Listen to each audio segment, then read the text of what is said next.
Hi friends, welcome back to my channel.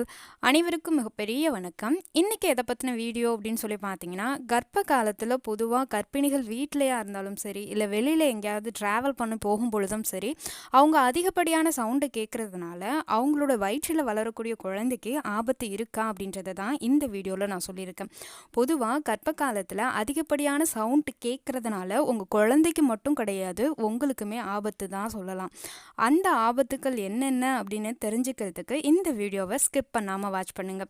ஏன்னா கர்ப்ப காலத்தில் ஒரு குறிப்பிட்ட டெசிபிளுக்கு அதிகமாக நீங்கள் சவுண்டு கேட்குறதுனால உங்கள் வயிற்றில் வளர குழந்தையோடைய வளர்ச்சியில் நிறைய விஷயங்கள் பாதிக்கப்படும். அது என்னென்னு தெரிஞ்சுக்கிறதுக்கு இந்த வீடியோவை ஸ்கிப் பண்ணாமல் வாட்ச் பண்ணுங்கள். நம்மளோட சேனலை நீங்கள் புதுசாக பார்க்குறவங்களா இருந்தால் சேனலை சப்ஸ்கிரைப் பண்ணுங்கள் அண்ட் பக்கத்தில் உள்ள பெல் ஐக்கனுமே கிளிக் பண்ணிக்கோங்க. நம்ம சேனலில் ப்ரெக்னன்சி லேடிஸோடைய டவுட்ஸை கிளாரிஃபை பண்ணுற மாதிரி தான் வீடியோஸ் வருது. அது உங்கள் ப்ரெக்னன்சியை நேச்சுரல் டெலிவரி ஆக்கிறதுக்கு ரொம்பவும் யூஸ்ஃபுல்லாக இருக்கும். நம்ம சேனலில் week by week, month by month உங்கள் குழந்தையோடைய வளர்ச்சிக்கான உணவுகள் என்ன எடுத்துக்கணும், வளர்ச்சிக்கு தடுக்கக்கூடிய உணவுகள்னால் என்னென்ன, முக்கியமான ஸ்கேன் என்ன, அந்த ஸ்கேன் பற்றின நீங்கள் உங்கள் டாக்டர்கிட்ட கேட்க வேண்டிய கேள்விகள் என்ன, முக்கியமான பிளட் டெஸ்ட்டு, ஹீமோக்ளோபினை அதிகரிக்கக்கூடிய உணவுகள், அது மட்டும் இல்லாமல் ப்ரெக்னென்சியில் இருக்கக்கூடிய காமனான திங்ஸ் அப்படின்னு சொல்லி நிறைய வீடியோஸ் நம்ம சேனலில் அப்லோட் பண்ணியிருக்கேன். அது எல்லாமே உங்களுடைய நேச்சுரல் டெலிவரிக்கு ரொம்பவும் யூஸ்ஃபுல்லாக இருக்கும். அந்த வீடியோஸ் எல்லாத்தையுமே தனி பிளேலிஸ்ட்டாக க்ரியேட் பண்ணி இந்த வீடியோடைய டிஸ்கிரிப்ஷனில் கொடுத்துருக்கேன். மறக்காமல் ப்ளே பண்ணி பாருங்கள். அப்போ தான் நிறைய இன்ட்ரெஸ்டிங்கான விஷயங்கள் உங்களுக்கு புரியும். ஓகே, வாங்க வீடியோக்குள்ளே போகலாம். பொதுவாக கர்ப்ப காலத்தில் நீங்கள் வீட்டில் இருக்கும் பொழுது உங்கள் வீட்டில் இப்போ நார்மலாக நான் பேசக்கூடிய சவுண்டை விட அதிகமாக பேசினாலே உங்களுக்கு ஒரு மாதிரியான பதட்டம் அப்படிங்கிறது இருக்கிறதுக்கான வாய்ப்பு இருக்குது. ஏன்னா கர்ப்ப காலத்தில் ஒரு குறிப்பிட்ட டெசிபலை விட நீங்கள் அதிகமாக கேட்கும் பொழுது உங்களுக்கு ஒரு வகையான பதட்டம் வரும். அது மட்டும் இல்லாமல் உங்கள் குழந்தையும் பாதிக்கிறதுக்கான காரணங்கள் அப்படிங்கிறது நிறைய இருக்குது. பொதுவாக கர்ப்ப காலத்தில் கர்ப்பிணிகள் கேட்கக்கூடிய சத்தத்தோடைய அளவு அப்படிங்கிறது 85 டெசிபலுக்கு குறைவாக தான் இருக்கணும். 85 டெசிபலுக்கு அதிகமாக இருந்தது அப்படின்னா அதை தான் அதிகப்படியான சத்தம் அப்படின்றத நம்ம சொல்லுவோம். உங்களுடைய கர்ப்பப்பை அப்படிங்கிறது ஒரு பாதுகாப்பு படலமாக இருக்கும் உங்கள் குழந்தைக்கு. என்னதான் அது பாதுகாப்பு படலமாக இருந்தாலுமே அதிகப்படியான உரத்த சத்தங்களை நீங்கள் கேட்கும் பொழுது அது அந்த பாதுகாப்பு படலங்களை ஊடுருவி சென்று உங்கள் குழந்தையுடைய செவி புலன் அமைப்பை பாதிக்கக்கூடியதாக இருக்கும். அதாவது குழந்தையுடைய காதில் இருக்கக்கூடிய கேட்கும் திறன் பிரச்சனைகளை உருவாக்கக்கூடியதாக இருக்கும். இல்லை அப்படின்னா பிற வளர்ச்சி பிரச்சனைகளை உருவாக்குறதுக்கு காரணமாக அமைகிறதுக்கு வாய்ப்பு இருக்குது. நம்மளோட செவி புலனில் இருக்கக்கூடிய உள்கட்டமைப்புகள் எல்லாமே ரொம்ப ரொம்ப சென்சிட்டிவாக இருக்கும். அப்படி இருக்கும் பொழுது உங்கள் குழந்தையுடைய செவி புலன் அப்படிங்கிறது ரொம்ப சென்சிட்டிவாகவும் புதிதாக உருவாகி இருக்கிறதுனால அதோடைய தரம் குறைவாகவும் இருக்கிறதுக்கு வாய்ப்பு இருக்குது. அப்படி இருக்கும் பொழுது அதிகப்படியான சத்தங்கள் அப்படிங்கிறது குழந்தையோடைய செவிப்பறையை பாதிக்கிறதுக்கு காரணமாக அமையலாம். இது குழந்தைக்கு எந்த மாதிரியான பாதிப்புகளை ஏற்படுத்தும் அப்படின்னு சொல்லி கேட்டிங்கன்னா, ஏற்கனவே சொன்ன மாதிரி தான் குழந்தையுடைய கேட்கும் திறனை பாதிக்கக்கூடியதாக இருக்கும். அது மட்டும் இல்லாமல் குழந்தைக்கு அதிகப்படியான மன அழுத்தத்தை இது கொடுக்கக்கூடியதாக இருக்கும். குழந்தையுடைய மனநிலையை இது பாதிக்கக்கூடியதாக இருக்கும். முக்கியமாக குழந்தைக்கு அதிகப்படியான ஹார்ட் பீட் அண்ட் அதிகப்படியான அசைவுகளை வெளிப்படுத்தக்கூடியதாக இருக்கும்.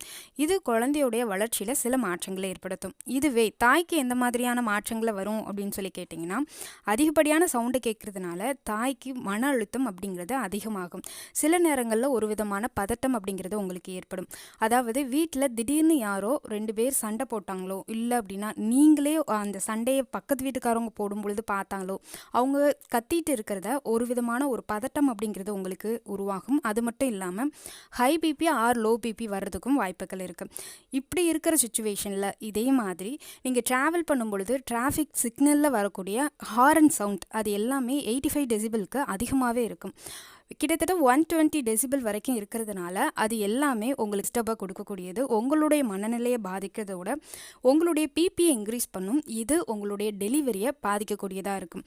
நீங்கள் இந்த மாதிரியான அதிகப்படியான சவுண்டை கேட்குறதுனால உங்களுக்கு ப்ரீமெச்சூர் பேபி பிறக்கிறதுக்கும் வாய்ப்புகள் இருக்குது. நீங்கள் ஒர்க்கிங் உமனாக இருந்தீங்க அப்படின்னா நீங்கள் வேலை பார்க்குற இடத்துல அதிக சவுண்டை வெளிப்படுத்தக்கூடிய எந்திரங்கள் எதுவும் இருந்தாலோ, இல்லை அப்படின்னா பக்கத்தில் எதுவும் ஃபேக்ட்ரிஸ் இருந்தாலோ உங்கள் டாக்டர்கிட்ட ஒன்ஸ் கன்சல்ட் பண்ணிக்கோங்க.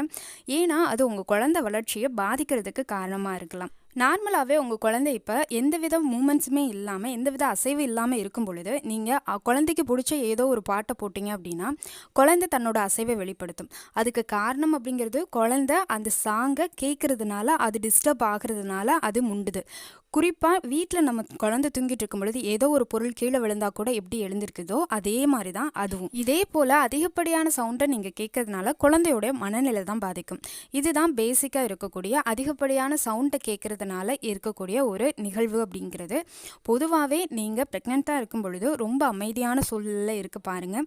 ரொம்ப குத்து சாங்கு இல்லை அப்படின்னா அதிக சத்தம் நிறைஞ்ச கலை நிகழ்ச்சிகளுக்கு போகிறது, இது எல்லாத்தையுமே தவிர்க்கிறது ரொம்ப நல்லது. கர்ப்ப காலத்தில் முடிஞ்ச வரைக்கும் அமைதியான சுச்சுவேஷனில் ரொம்ப மைண்ட் ப்ளோயிங்கான மியூசிக்ஸை கேட்க ஆரம்பிங்க. அது உங்கள் ப்ரெக்னென்சியை ஹெல்த்தி ஆக்கிறதுக்கு யூஸ்ஃபுல்லாக இருக்கும். இந்த வீடியோ உங்களுக்கு யூஸ்ஃபுல்லாக இருக்குன்னு நம்புகிறேன். வீடியோ பிடிச்சிருந்தா ஒரு லைக்கு, ஷேரு, கமெண்ட் பண்ணிடுங்க. உங்கள் ஃப்ரெண்ட்ஸுக்கும் ரெஃபர் பண்ணுங்கள். இது என்னோடய சேனல் ப்ரெக்னன்சி வித் த்ரேசா. நான் உங்கள் த்ரேசா. சேனலை சப்ஸ்கிரைப் பண்ண மறந்துடாதீங்க. உங்களுடைய இந்த கர்ப்பகால பயணம் இனிதாக அமைய எனது வாழ்த்துக்கள். இந்த வீடியோ பார்த்தமைக்காக அனைவருக்கும் மிக்க நன்றி.